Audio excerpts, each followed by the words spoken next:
Hi hello welcome to Subhashini talks. ఒకేసారి పెద్ద మొత్తంలో మనకు డబ్బు అనేది వచ్చినప్పుడు ఎలాంటి చోట మనం ఇన్వెస్ట్మెంట్ చేయాలి, ఎక్కడ ఇన్వెస్ట్మెంట్ చేస్తే రిటర్న్స్ ఎలా ఉంటాయి, వాటి గురించి తెలుసుకోవాలంటే ఈ వీడియోని పూర్తిగా చూడండి. అలాగే నా ఛానల్ని సబ్స్క్రైబ్ చేసుకోండి. హాయ్ అండి, welcome to Subhashini talks. Business చేసే పర్సన్ అయినా లేదంటే ఎంప్లాయీ అయినా ఏదైనా పండుగ వచ్చినప్పుడు ప్రైవేట్ సెక్టార్లో అయితే ఇంకా బోనస్ రూపంలో కానీ, అలాగే గవర్నమెంట్ సెక్టార్ అయితే డిఏ రూపంలో కానీ ఎప్పుడైనా సమ్ ఫండ్ అనేది రిలీజ్ చేస్తూ ఉంటారు. సో అలాంటప్పుడు ఎంప్లాయీస్కి సమ్ ఫండ్ అనేది, మనీ అనేది బల్క్లో వాళ్ళకు చేతికి వస్తుంది. అలాగే బిజినెస్ చేసే పర్సన్ అయితే కనుక ఒక శారీ బిజినెస్ని ఎగ్జాంపుల్గా తీసుకుంటే ఫెస్టివల్స్ వచ్చినప్పుడు బిజినెస్ అనేది చాలా బాగా రన్ అవుతుంది. అలాంటప్పుడు ప్రాఫిట్స్ కూడా ఎక్కువ వస్తాయి. అలాంటప్పుడు సమ్ బల్క్ అమౌంట్ అనేది వాళ్ళకు ప్రాఫిట్లోంచి తీసి సేవ్ చేసుకోవాలి అనుకుంటారు. అయితే కనుక మనం ఎక్కడ చేసుకుంటే ఎలాంటి రిటర్న్స్ వస్తాయి అనేది మనం ఈ వీడియోలో పూర్తిగా తెలుసుకుందాం. ఫర్ ఎగ్జాంపుల్, పోస్టల్ డిపార్ట్మెంట్లో ఒక 5 lakhs రూపీస్ని మనం కనుక వన్ టైం ఇన్వెస్ట్మెంట్ అంటే ఫిక్స్డ్ డిపాజిట్ ఒక సీనియర్ సిటిజన్ కనుక చేసినట్లయితే కనుక 6.7% ఆఫ్ ఇంట్రెస్ట్తో అతనికి సంవత్సరానికి 33,000 రూపాయల వడ్డీ అనేది వస్తుందన్నమాట 5 లక్షలకి.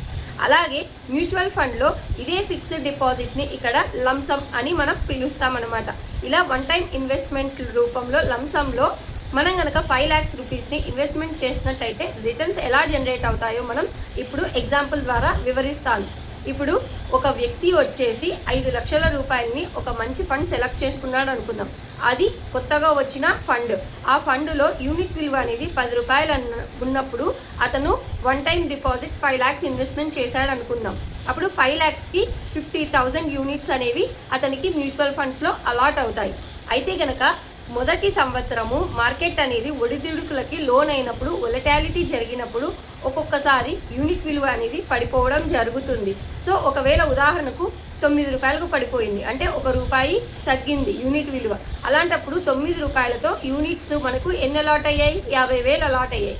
క్యాల్కులేట్ చేసినప్పుడు 4,50,000 వస్తుంది. అంటే మొదటి సంవత్సరం మీకు 50,000 లాస్లో కనిపిస్తుంది.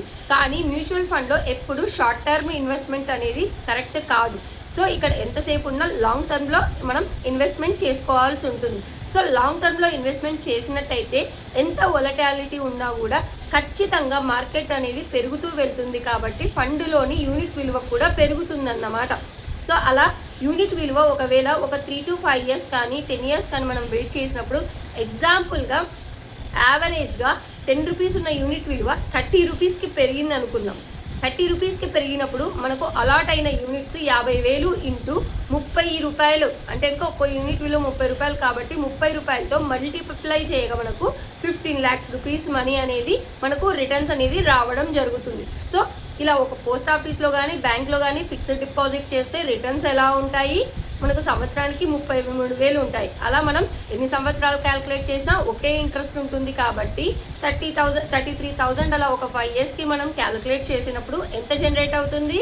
అక్కడ కూడా 33,000 అలా యాడ్ చేయండి. మనకు 5 yearsకి 1,65,000 మాత్రమే వస్తుంది. అదే ఒకవేళ 5 yearsకి మనం మ్యూచువల్ ఫండ్స్లో లంసంలో ఇన్వెస్ట్మెంట్ చేసినట్టయితే ఒకవేళ యూనిట్ విలువ అనేది 30 రూపాయలకు పెరిగినట్లయితే కనుక మనకు అక్కడ 15 లక్షలు రిటర్న్స్ అనేవి రావడం జరుగుతాయి. ఒక్కొక్కసారి 20 రూపాయలు కూడా ఉండొచ్చు.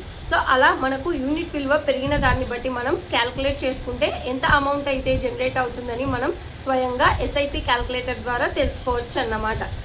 కనుక మీకు నచ్చినట్లయితే లైక్ చేయండి, షేర్ చేయండి, కామెంట్ చేయండి. Thank you.